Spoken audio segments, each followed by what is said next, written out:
Así es, y vamos a la entrevista, amigas y amigos, como lo anunciaste, estimado Ángel. Hoy estamos con el magíster Wilman Pebe Heredia. Quiero detallar su hoja de vida por la importancia que tiene él en el planeamiento estratégico, su aporte. Nos ha traído también un libro, acá lo tenemos, Sectores Estratégicos, de su autoría, donde hay realmente revelaciones muy importantes para el desarrollo del Perú.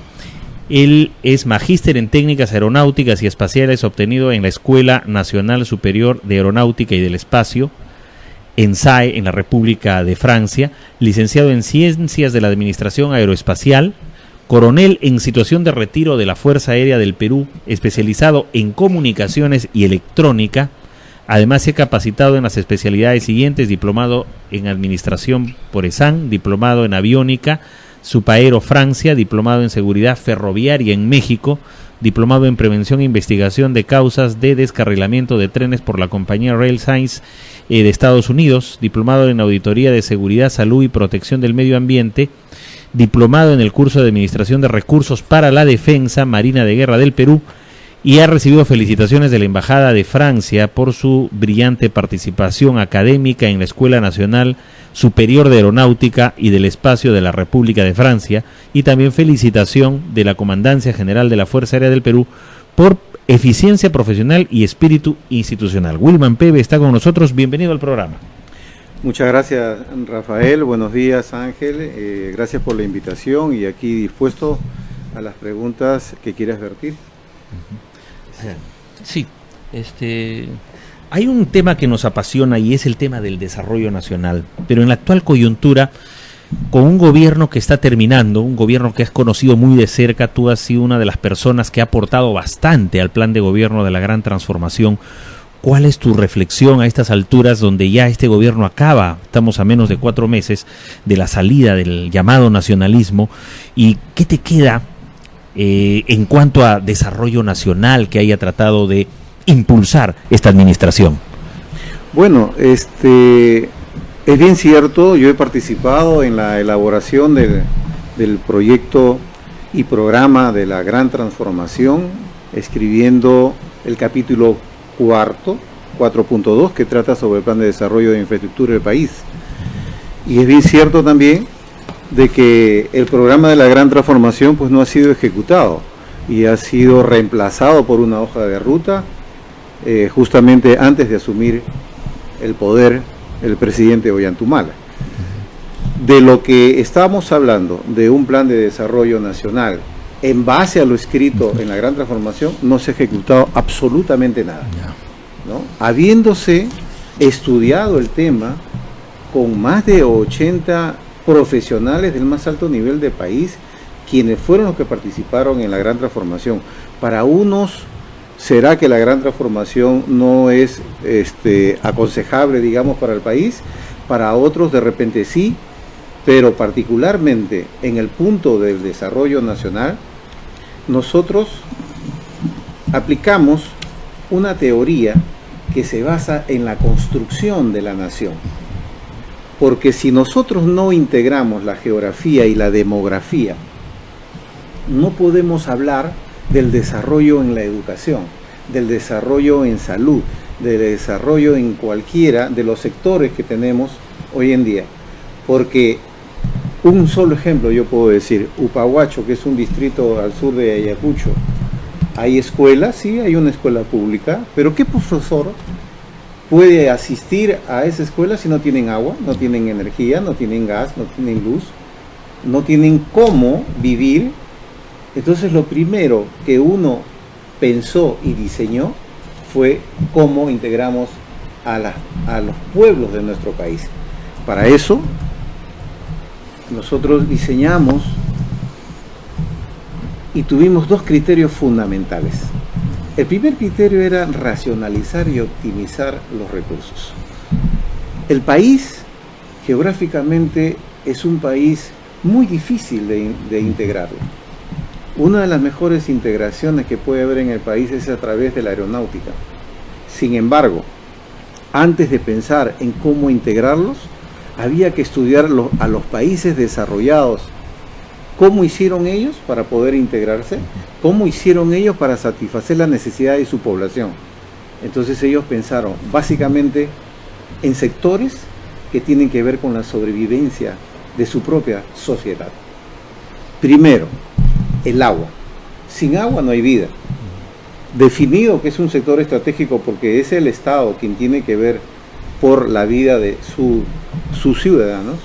El otro importante sector es la energía. La energía, llámese eléctrica, y la energía en gas en este país. El otro tema es el transporte. Buscar un transporte eficiente, terrestre. Vías de comunicación. Mundial. Claro, las vías de comunicación terrestre más eficientes en el mundo son los trenes. Y luego, el sistema de comunicaciones. ¿Cómo nosotros podemos comunicarnos entre todos los peruanos? Vale decir, hay 5 sectores fundamentales que se les debe llamar estratégicos. Y ellos son los que nos interesa que debe llegar a todos los pueblos del país. Entonces, ahora viene el problema de cómo lo diseñamos. Bueno, pues lo diseñamos aplicando 2 criterios fundamentales. El criterio de la topología de redes es un criterio que se utiliza en las comunicaciones, telecomunicaciones, en informática y lo que estamos viendo hoy en día. Por ejemplo, uno tiene un servidor y alrededor tiene sus PCs, tiene sus computadoras, tiene su laptop, pero ¿cómo están integrados ellos? Justamente ese criterio fundamental de la integración, donde todos hoy en día, a través de la globalización, estamos comunicados, es el mismo principio que se aplica para integrar geográficamente el país. Vemos en tu libro, aquí está la portada, el mapa del Perú. Vemos ahí unas redes, unas líneas que la podemos encontrar. Grosso modo, entrando al tema, entrando en materia, y las evaluaciones políticas que vamos a hacer más adelante también respecto de este tipo de propuestas que no han sido tomadas en cuenta por el gobierno nacionalista, estaríamos hablando acá de una matriz, de unas redes. Exactamente, es una matriz con 3 ejes longitudinales y 6 ejes transversales, que van a ser las columnas vertebrales del desarrollo, y en cada eje pasará por la vía férrea el tren, alimentado por una energía de corriente alterna que también llega a los pueblos para poder satisfacer las necesidades.